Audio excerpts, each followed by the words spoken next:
غریب کسان اور پوشیدہ خزانہ۔ پرانے وقتوں کی بات ہے، ایک چھوٹے سے گاؤں میں ایک غریب کسان عبدالرزاق رہتا تھا۔ اس کے پاس نہ زمین تھی نہ جانور، بس ایک جھونپڑی تھی جو بارش میں ٹپکتی اور دھوپ میں تپتی تھی۔ رزاق دن بھر مزدوری کرتا اور شام کو خالی ہاتھ گھر واپس آتا۔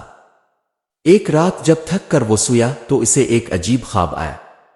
خواب میں ایک نورانی چہرے والے بزرگ نظر آئے جنہوں نے کہا، رزاق، تم جس کھیت میں ہر روز سے گزر کر مزدوری کو جاتے ہو، اس کے ایک کونے میں زمین کے نیچے ایک خزانہ چھپا ہے۔ صبح سورج نکلنے سے پہلے وہاں جا کر زمین کھودنا، مگر یاد رکھو خزانہ تمہیں تبھی ملے گا جب تم اس دولت کا صحیح استعمال کرو گے۔ رزاق جاگا تو پسینے میں شرابور تھا، سانسیں تیز تھیں۔ وہ سوچ میں پڑ گیا، کیا یہ خواب سچ تھا؟ پھر محض تھکے ہوئے دماغ کا دھوکا؟ لیکن اگلی صبح شک کو چھوڑ کر اس نے فیصلہ کیا، میں جاؤں گا، دیکھوں گا، اگر خواب سچا ہوا تو شاید میری تقدیر بدل جائے۔ اور وہ سورج نکلنے سے پہلے چپکے سے اس کھیت کی طرف نکل پڑا جہاں قسمت اس کا انتظار کر رہی تھی۔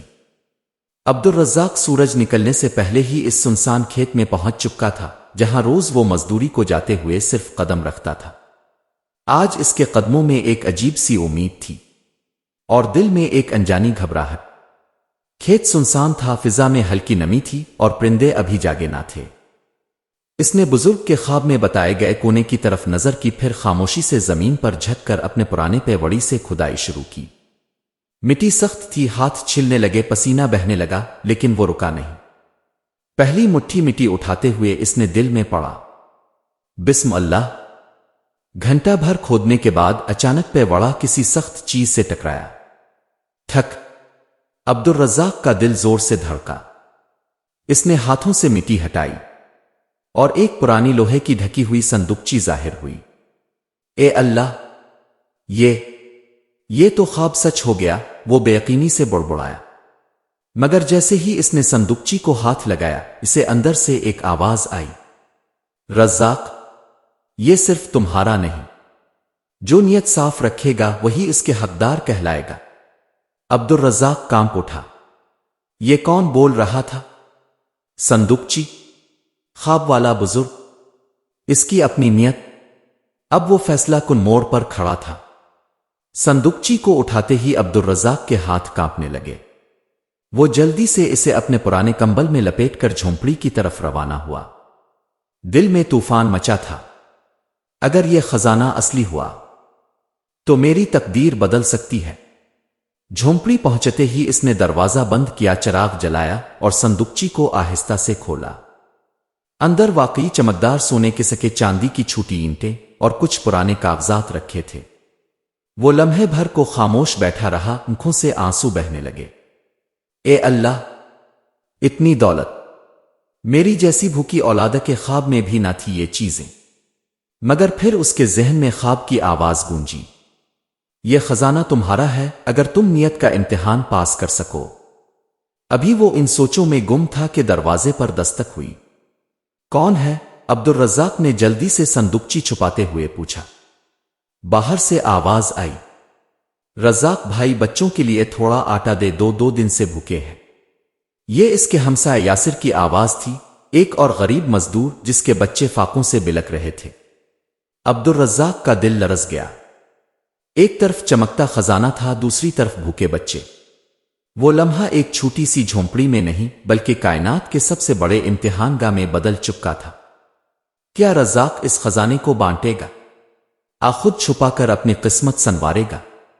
یہ صرف دولت کی آزمائش نہیں، یہ انسانی فطرت کا امتحان تھا۔ عبدالرزاق کی آنکھیں دروازے کی جانب تھیں اور دل خزانے کی طرف۔ یاسر کی آواز دوبارہ آئی، رزاق بھائی، تھوڑا آٹا ہو تو دے دو، بچوں کی حالت خراب ہے۔ وہ لمحہ بہت قیمتی تھا، عبدالرزاق کا ضمیر جاگ چکا تھا۔ اس نے تیزی سے ایک چھوٹا تھیلا نکالا، صندوقچی میں سے چاندی کی ایک چھوٹی اینٹ نکالی اور اپنی چادر میں چھپا کر دروازے پر گیا۔ دروازہ کھول کر وہ سوئیں سے بولا، بھائی، آج تم میرے مہمان ہو، تمہاری بھی حالت میری جیسی تھی اور اللہ نے مجھ پر کرم کیا ہے۔ یہ لے جاؤ بازار جا کر بچوں کے لیے آٹا دال دوائی سب کچھ خرید لینا، اور ہاں کسی سے ذکر مت کرنا۔ یاسر کی آنکھیں بھر آئیں، وہ کچھ نہ بول سکا، صرف رزاق کے ہاتھ چوم کر واپس چلا گیا۔ اسی رات عبدالرزاق نے 2 اور ضرورت مند خاندانوں کی مدد کی۔ وہ چپکے سے لوگوں کی غربت مٹانے لگا۔ اس نے قسم کھا لی تھی، یہ خزانہ میرے لیے نہیں، ان سب کے لیے ہے جو میری طرح بھوکے سوئے ہیں اور جنہیں کوئی سہارا نہیں۔ اور جب وہ اس ارادے سے سویا تو اسے پھر وہی بزرگ خواب میں آئے۔ وہ مسکرا رہے تھے اور بولے، رزاق، تم نے خزانے کا پہلا دروازہ کھول دیا ہے، اب تیاری کرو، دوسرا راز تمہیں کل سورج نکلنے سے پہلے ملے گا۔ رزاق جاگا تو دل مطمئن تھا، مگر سوال باقی تھا، دوسرا راز کیا ہوگا، اور کیا میں اس میں بھی کامیاب ہو پاؤں گا؟ صبح کی ٹھنڈی ہوا میں عجیب سی تازگی تھی۔ عبدالرزاق فجر کی نماز سے فارغ ہو کر کھیت کی طرف چل پڑا، اسی کھیت کی طرف جہاں سے اس کی تقدیر نے نئی کروٹ لی تھی۔ ذہن میں وہی خواب گونج رہا تھا، دوسرا راز تمہیں کل سورج نکلنے سے پہلے ملے گا۔ وہ زمین کے اسی کونے پر پہنچا جہاں سے اس نے صندوقچی نکالی تھی اور آہستہ آہستہ زمین کو کڑیدنے لگا۔ چند لمحوں بعد مٹی کے اندر ایک پتھر کی تختی نظر آئی جس پر چند پرانے الفاظ کندہ تھے۔ عبدالرزاق نے اسے صاف کیا اور پڑھنے لگا، جو خود کھائے اور دوسروں کو بھوکا رکھے وہ دولت کا مالک نہیں، غلام ہوتا ہے۔ اگر تم سچے دل سے چاہتے ہو کہ یہ دولت ہمیشہ کے لیے تمہارے گاؤں میں رہے تو تمہیں اس زمین کو علم، انصاف اور خیرات کا گھر بنانا ہوگا۔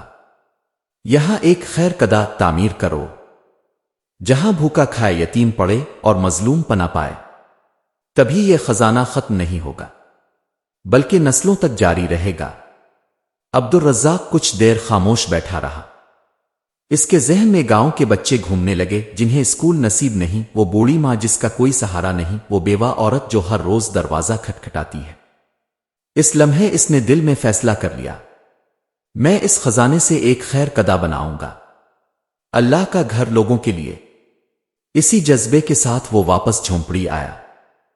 اس نے گاؤں کے 3 ایماندار لوگوں کو بلایا، سب کچھ سچ سچ بتایا اور ان سے وعدہ لیا، اس راز کو راز رکھنا اور دلوں کی خدمت کو فرض سمجھنا۔ خیر کدہ کا پہلا پتھر اس دن شام کو رکھا گیا، سادہ، چھوٹا، لیکن نیت کے سونے سے بھرا ہوا۔ مگر رزاق نہیں جانتا تھا کہ خزانے کی حفاظت صرف دولت سے نہیں، دھوکہ اور آزمائش سے بھی کرنی ہوتی ہے، اور آزمائش اب آنے والی تھی۔ خیر کدہ کا سن بنیاد رکھے چند ہی دن گزرے تھے کہ پورے گاؤں میں ایک نئی روح دوڑ گئی۔ یتیم بچے وہاں بیٹھ کر پڑھنے لگے، بوڑھے آ کر سستانے لگے اور غریب عورتیں اپنے دکھ دل کھول کر سنانے لگے۔ عبدالرزاق کا جھونپڑا اب گاؤں کے دل کی دھڑکن بن چکا تھا، مگر جہاں روشنی ہوتی ہے وہاں اندھیرے بھی سر اٹھاتے ہیں۔ گاؤں کا ایک امیر اور لالچی زمیندار خواجہ جمیل، جو ہمیشہ غریبوں کو نیچا دیکھتا تھا، یہ سب برداشت نہ کر سکا۔ اس نے اپنے ملازم کو بھیج کر خبر پھیلائی، یہ رزاق سب ڈرامہ کر رہا ہے، ضرور خزانہ چرا لیا ہے، ورنہ ایک غریب کسان ایسی بڑی جگہ کیسے بنا سکتا ہے؟ جلد ہی گاؤں میں چامگوئیاں ہونے لگیں۔ کچھ لوگ رزاق سے حسد کرنے لگے اور کچھ ڈرنے لگے کہ کہیں زمیندار بدلہ نہ لے۔ ایک دن خواجہ جمیل نے گاؤں کے چوک میں سب کو جمع کیا اور للکار کر بولا، اگر یہ خزانہ حلال کا ہے تو ہمارے سامنے دکھایا جائے، اگر نہیں تو یہ سب جگہ میری زمین ہے، میں اسے چھین لوں گا۔ محفل میں خاموشی چھا گئی، سب کی نظریں رزاق پر تھیں۔ عبدالرزاق نے پرسکون انداز میں ایک پرانا کپڑا بچھایا اور صندوقچی سب کے سامنے رکھ دی۔ یہ ہے وہ خزانہ جس نے میری زندگی بدلی، لیکن آج میں اسے تم سب کے حوالے کرتا ہوں کیونکہ یہ اللہ کی امانت ہے۔ اگر میری نیت خراب تھی تو یہ خزانہ آج ختم ہو جائے گا۔ وہ زمین پر سجدے میں گر گیا اور سب دیکھتے رہ گئے۔ اچانک ایک معجزہ ہوا، آسمان پر بادل چھا گئے اور ایک روشنی صندوقچی پر پڑی۔ صندوقچی کے اندر سے سونے کی جگہ سفید چمکدار کاغذات نظر آنے لگے، ہر کاغذ پر ایک نام لکھا تھا۔ گاؤں کے غریب خاندانوں کے لوگ حیران رہ گئے۔ خواجہ جمیل شرمندہ ہو کر پیچھے ہٹ گیا اور رزاق کے قدموں میں بیٹھ کر بولا، مجھے معاف کر دو، تم نے ہم سب کو اصل خزانے کا مطلب سکھایا ہے۔ رزاق نے مسکرا کر اس کا ہاتھ تھاما۔ خزانہ وہ نہیں جو صرف جیب بھرتا ہے، اصل خزانہ وہ ہے جو دلوں کو روشنی دے۔ اسی دن سے رزاق کا خیر قدہ پورے علاقے میں مشہور ہو گیا، نہ صرف دولت کے لیے بلکہ نیت، محبت اور قربانی کے نام پر۔ اور کہا جاتا ہے کہ وہ جادوئی صندوقچی آج بھی خیر قدے کے ایک کونے میں رکھی ہے، مگر وہ صرف اسی کے لیے کھلتی ہے جس کا دل صاف ہو اور نیت سچی۔